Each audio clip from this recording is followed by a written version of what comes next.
which is about government initiative and infrastructure in developing supply chain and logistics. For the same, I would like to introduce the moderator first. Mr. Milind Mandlik is a trusted supply chain leader with 24 years of experience in regulated and industrial sectors, a strategic planner and a tenacious problem solver. He empowers teams to execute operations and projects effectively. Supporting revenue objectives, he is also an open and clear communicator. Everyone, please welcome Mr. Milind Mandlik, Director, Asia Pacific Supply Chain at Ashland India Private Limited. And I would request the following panelists to join. Mr. Tushar Wankhede, Supply Chain Leader Global Trade at General Mills. And Mr. Swapnil Shelar, Global Commercial Operations and Demand Planning Lead at UPL. Hello. Thank you for a wonderful introduction. That sounds like I'm actually putting up my resume in front of you. So, but nevertheless, yeah, I mean, fortunately, unfortunately, I've been 25 years in the industry now, dealt with different types of chemicals. Started my career in Godrej & Boyce for a couple of years with Precision Equipment Division, moved on to Bayer, had regional responsibilities in the past, and now Asia Pacific supply chain for Ashland with specialty chemicals. I'm Milind Mandlik. Thank you, Gainskills and the partners for inviting me on this forum. It's my pleasure. And I've got two of my friends and today's panelists, Tushar Wankhede and Swapnil Shelar. So I request you to introduce yourself before we begin the topic. Sure. Am I audible? Okay. Thanks, Milind, and thanks Gainskills and the symposium for giving me an opportunity to come here and share my thoughts. Let me quickly introduce myself. I'm Tushar Wankhede. I'm leading supply chain for global emerging markets in General Mills, which is 85 plus countries. I've been with General Mills for around 10 years. I started off my career with Asian Paints, spent a lot of time in consulting with one of the big fours, and then moved to General Mills. Primarily, I've been doing supply chain transformation, change management. That's the domain where I've spent majority of my career. Also, to give you, a little bit perspective, General Mills is a global food major. We are based, headquartered at Minneapolis in US. Some of our brands, to make you familiar, in India, like Häagen-Dazs, which is one of the premium ice cream, belongs to us. Pillsbury Atta, if you have, is the product, is one of the flagship product that we have in India. Globally, Nature Valley snacking bars, Cheerios, Wheaties, those are the brands which are majorly consumed in US. So I'm going to bring more of the perspective from the food companies which are very challenged through the limited shelf life that we have, and look forward to talk to you, all of you. Yeah. Thank you. Swapnil. Thank you, Milind. Thanks, Gainskills, for giving me this opportunity to talk here. I just want to introduce very briefly. I'm Swapnil Shelar. Currently working with UPL last 8 years. I am having 20 years of experience in supply chain industry. I started my career with the custom house agent. I moved to Seat Tires, and then 6.5 years I worked with Yokohama Tires. Last 8 years I'm working with UPL as a global current I'm working as a global commercial operations and demand planning lead. So I'm responsible for across the geographies of UPL for demand planning and commercial operations. I'm I'm thorough supply chain professional, worked in planning, warehousing, manufacturing, customer service, demand planning space in last 18 years or so. About background of UPL, UPL I think you all know, it's a 60 years old company in India market. We are the largest crop protection company. World 5th largest crop protection. Bayer, BASF, Syngenta is our competitors.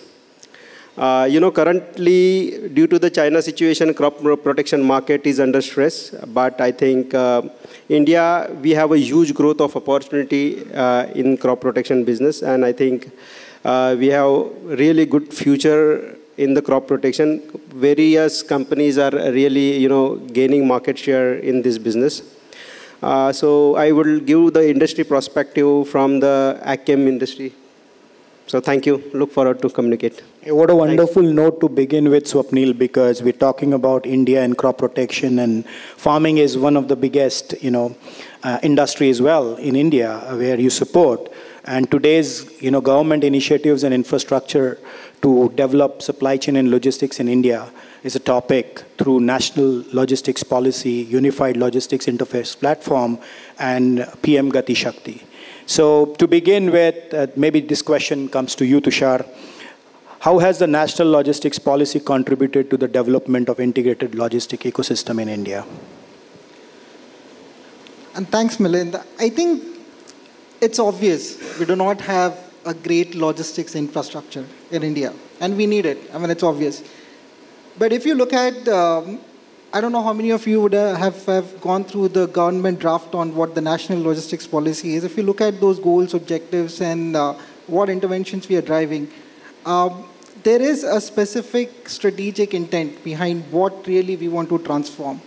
And let's roll back the time to understand, and this is my perspective, feel free to challenge if I'm wrong. How many of you know the China 1+ strategy? And we can chat about it. This was there has been a global intent where we reduce the supply chain dependencies on the products that we source from China. I believe in line with that, to build the momentum, we in India came up many years back with Make in India campaign. But soon we realized that it requires a requisite infrastructure, which we do not have in India.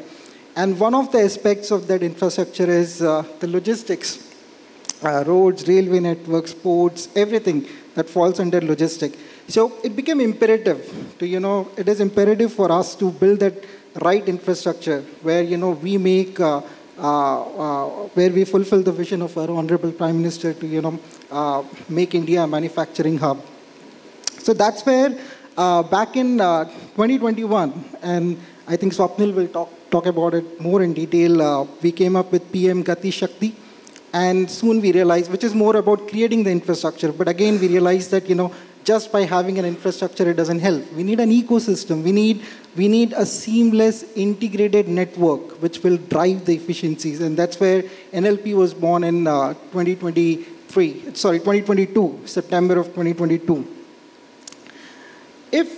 Let me share a few more facts just to give you a perspective. For example, if you look at the GDP of India, it's close to $2,000 billion. If you look at our logistics portion of the GDP is around 250 or like $300 billion. We are almost 16% of logistics is almost 16% of GDP. But when you look at the global benchmark, is around 8%. We are way high than the global benchmark. If you look at, annually, we are transporting around 4.6 billion tons of freight, out of which 60% is done through roads and 25% almost done through railways. If you look at the global benchmark, it is exactly opposite, right? In India, if you look at, all of you would empathize that our logistics spend is almost 40% at the last mile. That's not the case globally. It is more even. Almost 1/3 of our logistics cost is spent on inefficiencies which are driven by the infrastructure that we have.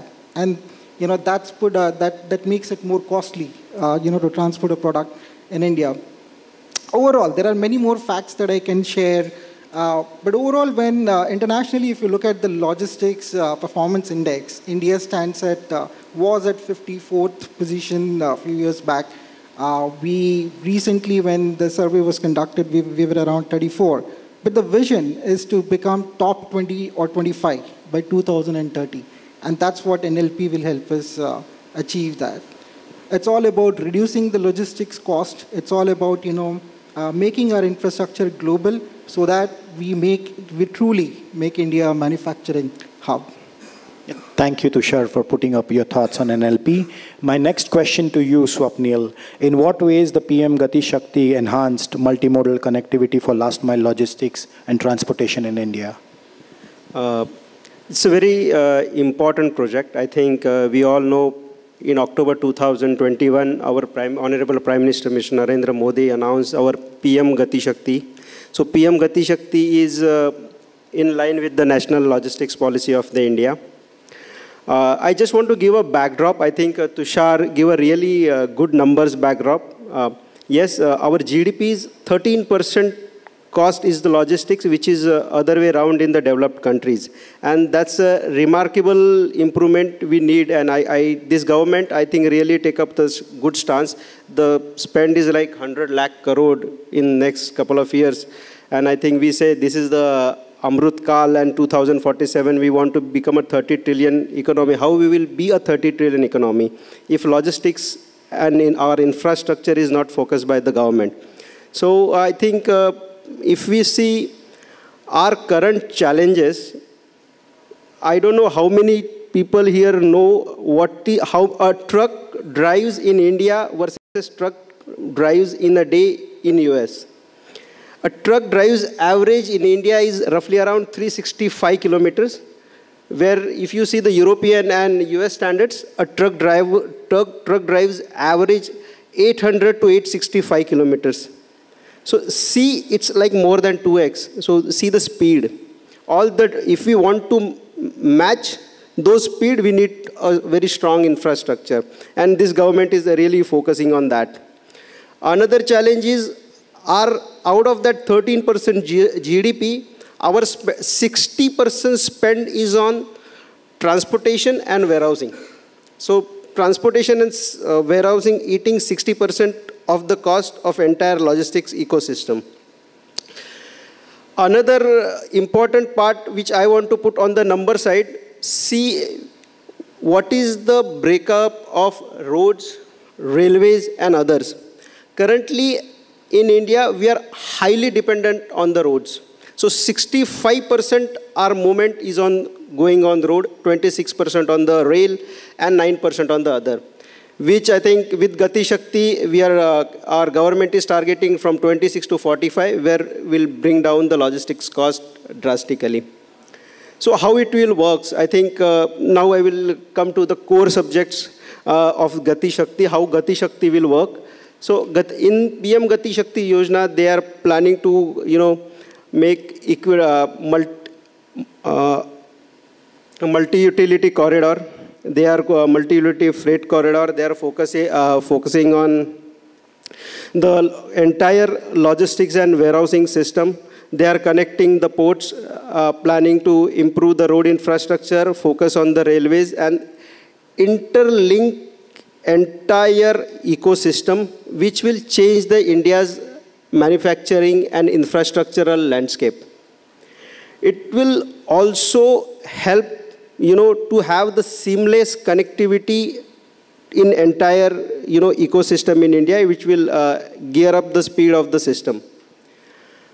Where I must see the projects like Bharatmala, projects like integrated corridor, projects like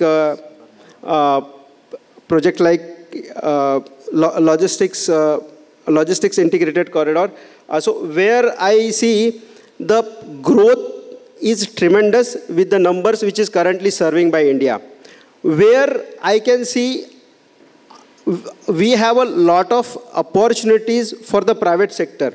I'll give you some numbers where airports in 2019 to 2020, the passengers is at like 144 million. And the target is to reach, which is 400 million by 2024-25. So see the opportunities of the airport. If you see last 5 years or 8 years, government has doubled the airports. On the road infrastructure, our road infrastructure grew from 2016 to 2025 almost 36.2% by CAGR. FY26, India was building 6,061 kilometers road.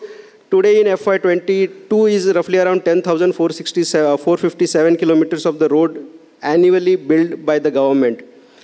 All the port which is given last 10 years completely privatized. Currently, I think 50% of the ports is managed by the private companies, which I think government plan to take 85%, where you know the infrastructure, a lot of Adani, JSW are partnerships going into the port.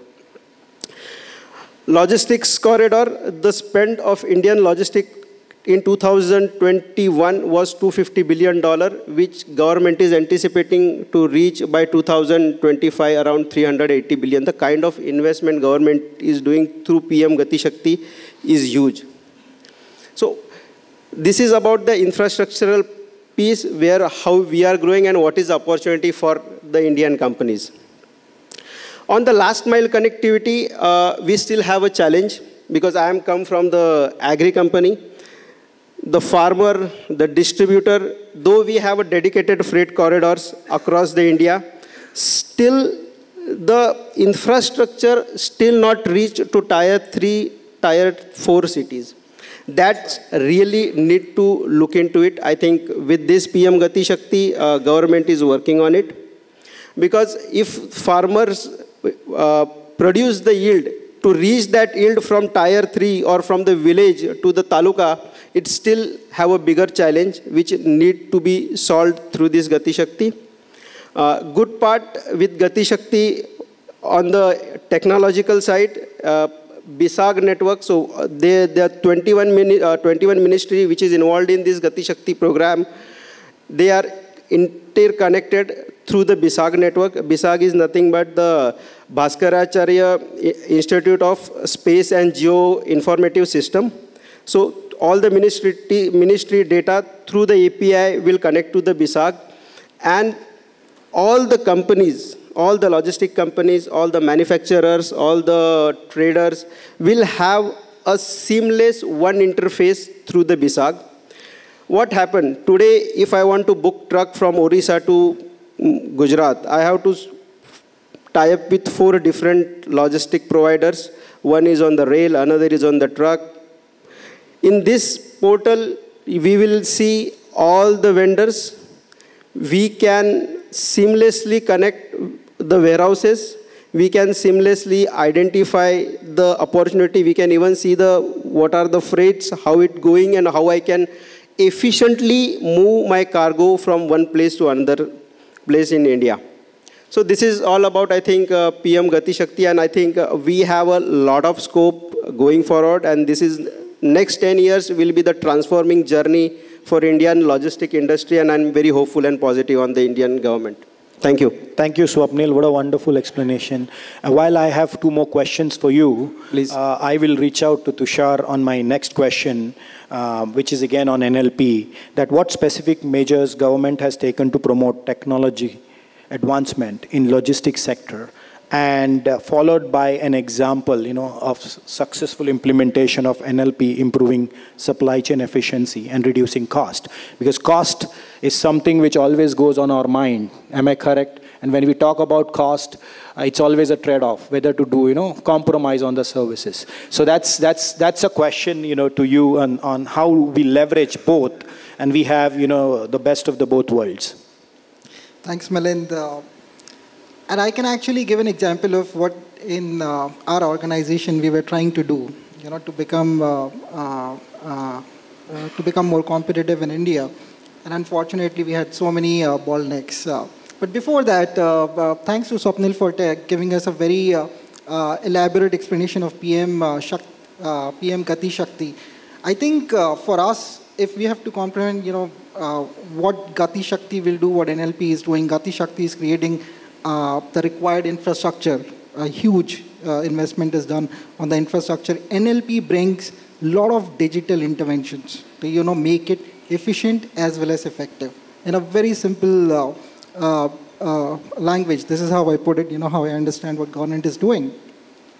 Why this is important, and there are many technical, as I said, digital interventions we have. But before that, let me give an example. Long time back, we were to launch a product in India which was made in Europe. We wanted to bring it to, it's a consumable, edible product which was having a shelf life of close to 1 year.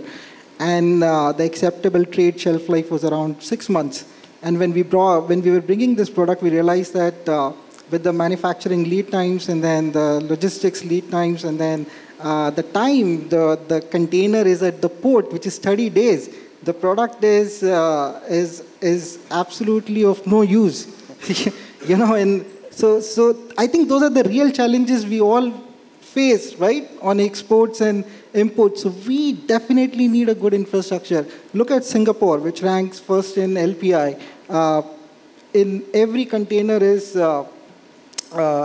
released in 1 to 3 days. I mean, we are way behind. India is 2.5. So I was about to say that. We've come down long way from 10, 12 days to 2 to 3 days. So that's a remarkable achievement. But having said that, it's a long way to go and get closer to Singapore, to be honest. Yeah. So that is where we are 34th and we have to become, the top 2025. But it becomes more complex for, the edible products, where, there are a lot of documentation and certifications which are required.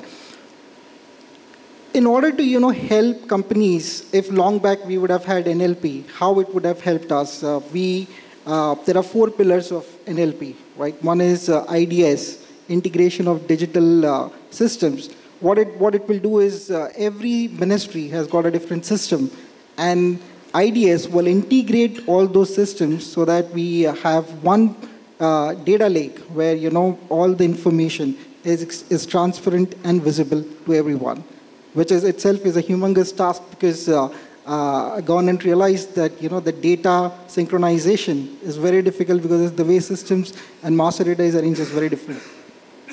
The second is around ULIP, where, once we integrate the systems, we will create a layer of unified logistics interface portal where, a lot of use cases will be built on, which consumers can leverage, or the customers for the logistics service providers can leverage to, see how easy and seamless the transactions as well as, the overall lead times around the logistics are getting reduced. And I'll come to the example, real-time example of ULIP. But before that, government also realized that, if there are any issues, a lot of these things may not work. And hence they created a log for ease of logistics, where you can raise the concerns and government will respond to you and help you, address those. I think on technology, while all of these are the pillars, and there is a governing body, which is the 4th pillar for National Logistics Policy. But I think what is really flagship is, in NLP, where actually government is tying up with Bhaskaracharya Institute of Space Applications and Geoinformatics to create a GIS portal to track the progress of all the logistics plans. So, which will happen through, the satellite throwing the pictures of how logistics infrastructure has been built across India. So it's not about, some verbatim submitted by someone to government of India saying that, okay, this is the rack status, this is where we are. It's not happening like that. There's actually satellite throwing the real pictures where, we will track how the infrastructure has been built. So no room to fool around. eSanchit is an example. Everyone who is into export and import business will connect to eSanchit. GST through e-way bills has been a good example. FASTag, we were late in FASTag. FASTag has been a good example.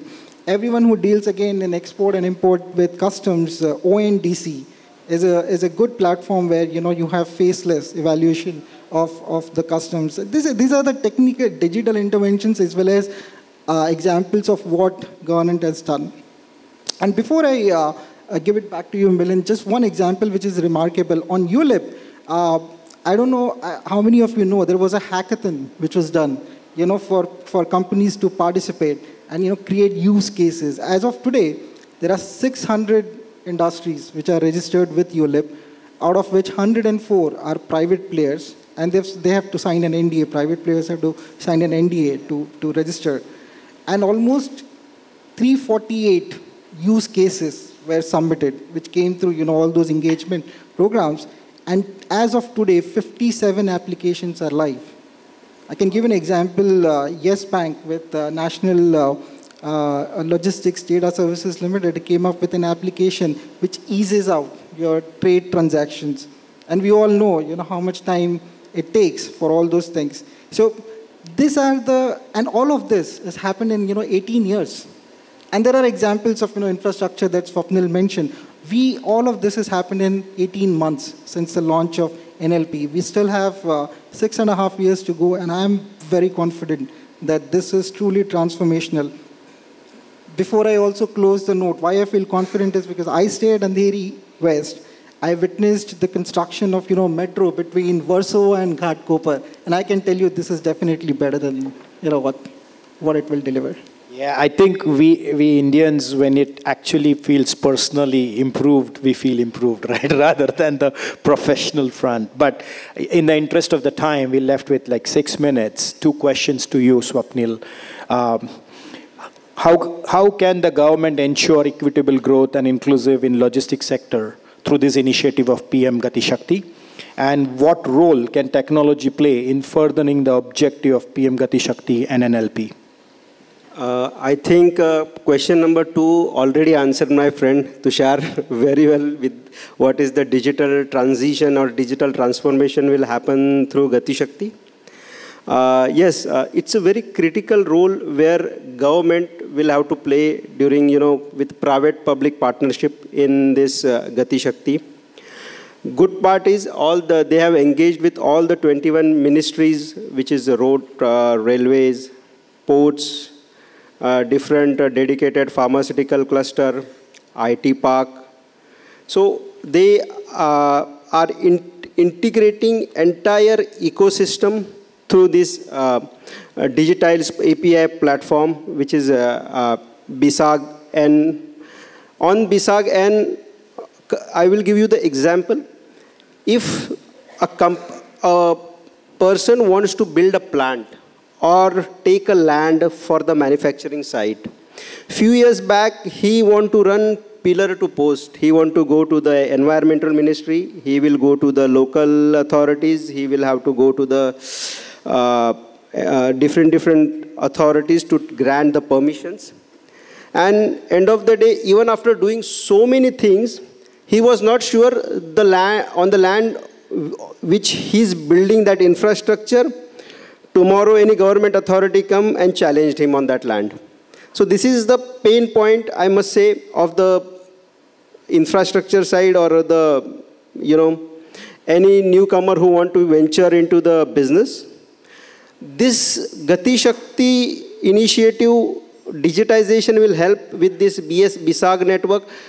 Through the online portal, you will come to know how the land title is clear or not. Is that land is coming under any forest department or any SCZ or any CRZ zone? So all those necessary permission you can take in advance before you venture into the problem. Logistically, the digitization will help all the manufacturers, all the logistics company. They will easily identify while servicing cargo from one end to another, what are their checkpoints. So I think on this topic, while I was studying, there is a PM said, currently our drivers are not sleeping in the nights because poor chap, they are driving from, Kanyakumari to Kashmir throughout like 4-5 days. There is one concept in the logistic, like Ro-Ro logistics, where this system will help us that once my driver is moving from Kanyakumari to Kashmir, each state, he will know what are the cargo is moving to the next destination. So there is a consolidation can happen. So it help for logistic company. They can do consolidation because they know what are the cargoes are moving to the same destination. For the drivers, we can swipe those drivers because while coming from Kanyakumari in Tamil Nadu, he can change the driver. That driver can go back to the Kanyakumari, and from Tamil Nadu, some other driver will take to the Gujarat. So this technology will make human life better. It will bring down logistic cost drastically. And of course, bottom line will increase for everyone. So this is my submission. Thank you, Swapnil, and what a wonderful insights by both of you. In order to conclude, quickly, and then we have a couple of minutes for question answers. As I was going through Mr. Ajay Singh's presentation, and he talked about the challenges we are facing today, he mentioned about inaccurate forecast, delay in response, and increase in lead time. While we are talking, on the contrary, that our infrastructure is building up, we are moving from an average of 365 kilometers to at least 400, 450 now, which they are aiming up to 500 plus. A lot of things happening in the world where we can deliver goods on time. But having said that, my friends, as the user, as the individual professionals, are we contributing towards making it more disciplined, making it more transparent, making it more communicative to our partners, to our businesses, to our commercial and sales team is very important too. Because being into a regional profile, I was blessed to see the developed countries like Singapore, Australia, New Zealand, Japan, how they are planned, Korea, and they are plan well ahead. They've got the infrastructure, but what's more important is the discipline in the business. And again, India is going to go a long way in making those changes in our own organizations, having more transparency towards what numbers are we looking at, and how do we communicate that down the line. Of course, all our service providers are here to say, I'll do the exceptions for you. But guys, instead of exception, it's more towards self-discipline and actually putting up a lot of plan ahead to make sure that the goods are delivered to the place in well ahead of time through proper planning. On that note, thank you very much. And maybe a couple of questions we can take? No? We don't have? Okay, then we are meeting for lunch, and you're all welcome to have those interactions with us. Thank you.